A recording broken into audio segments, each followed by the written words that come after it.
has traveled the world with more than 100 different appraisal events a year. And this morning, as always, we are happy to welcome back our beloved antiques appraiser, Dr. Lori. Good morning. Good morning. Nice to be back on the blend. Yes, it's always such a treat when you stop by. We know how busy you are. It's my treat. And you have been very busy, again, at these appraisals that you do and these big events. Again, you travel the country. I do. I'm America's appraiser, you know. Yes, you are. So, so talk a little bit. You're going to show us this morning some really cool stuff that you've been able to help appraise for families. Yes. People bring me their objects. They come in, they get an honest, accurate appraisal from a PhD antiques appraiser, and then they bring it home. Yes. So and you're not trying to buy them. That's what's so good about it. You really are kind of an unbiased appraiser, which is unbiased, important. right. So St. Louis, Missouri. This is just a shot of one of the events. Some of them big, some of them small, all depends. That's St. Louis. So that's what one of the typical events might look like, with all the objects on the table and people waiting to get their objects appraised, learning from everybody's object as we go. Is there a place in the country that maybe has more interesting or more valuable stuff? I mean, is it all equal? Is it all the same? I don't know if Midwest or West Coast or East Coast. It is all equal. I have to say that there are cool stuff everywhere in big cities and tiny towns everywhere. Okay, so let's go to Virginia Beach now in a Tiffany vase. Tiffany vase. This is Angela, brings the vase to my event in Pongo at the Pongo Strawberry Festival in Virginia Beach. It's unmarked, and I recognize it as a prototype for a Tiffany vase worth $5,000. Wow, yeah, you know it if it's Tiffany. Yeah, it was gorgeous. Did she know what she had? She didn't know, but she had brought me something else, and she said, "I'm going to let you look at this." I said, "Yeah, I'll look." You never know. Never know. All right, number 3 will take us to Seattle, Washington. Seattle, Washington is the Seattle Home and Garden Show here, and these folks bought this painting, an Asian painting, for $20 at the thrift store. Oh boy! And I got to tell them that it was worth $7,500. When you look at a contemporary painting like that, particularly from Asia, on the back you will see a dark brown color of the canvas. It's a telltale sign for these kinds of pieces.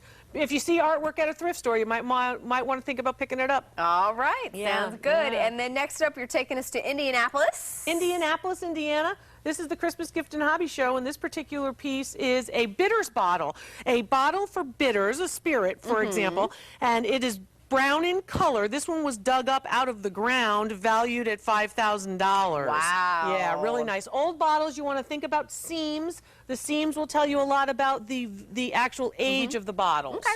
Yeah. And then next up, you're taking us to Ohio, where I did not know you did this with kids. Kids can bring in things. Kids collectors is very popular with kids all over the country. This is Johnny, and he went to a yard sale and he bought this Planet Toys Herbie the Love Bug for $1. It was worth $65. Good investment, kids. The kids have been great. They You've taught them well, Dr. Lori. And I love them well. Yeah, they're all fun. right, and then back to Virginia, Salem, Virginia. Salem, Virginia. This is the Home and Garden Show here at Salem, Virginia, and I do, of course, women's expos and all different kinds of events, fairs, festivals, corporate events, a lot of fun.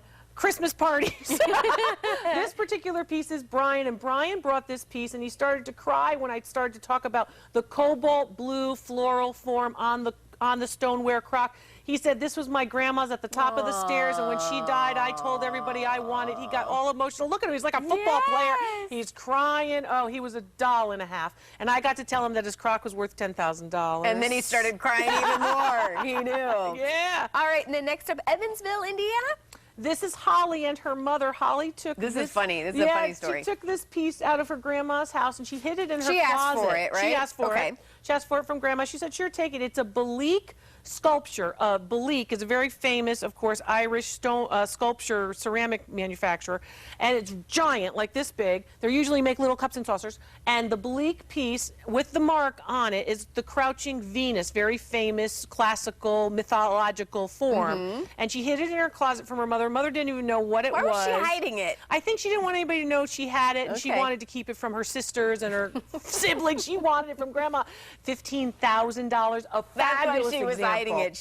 I think she knew somewhere. Smart kids. All right, last as we're out of time, this is pretty cool. This trumpet. This is Harry James, the swing era, 1940s band leader. Harry James's trumpet comes into one of my private events in Harrisburg, Pennsylvania. $50,000. Fabulous, right? Wow. Harry James. I know your Terrific. job never gets old. You never know what's going to walk in those doors at your events. How I never cool. know, and it's a lot of fun. I've learned stories and history, and wonderful. People are fun. Yeah. It's good to be in the blend. Yeah. Dr. Lori, thank you so much. We love when you're here. We look forward to having you back. Nice For to more see you. info on our segment or how you can get a hold of Dr. Lori, just head to our website, fox4morningblend.com.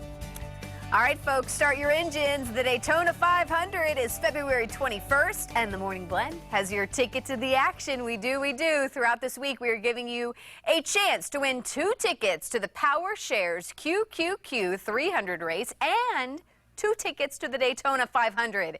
It is our Race to Win sweepstakes. Here is today's trivia question. Who led the least amount of laps but still won the Daytona 500?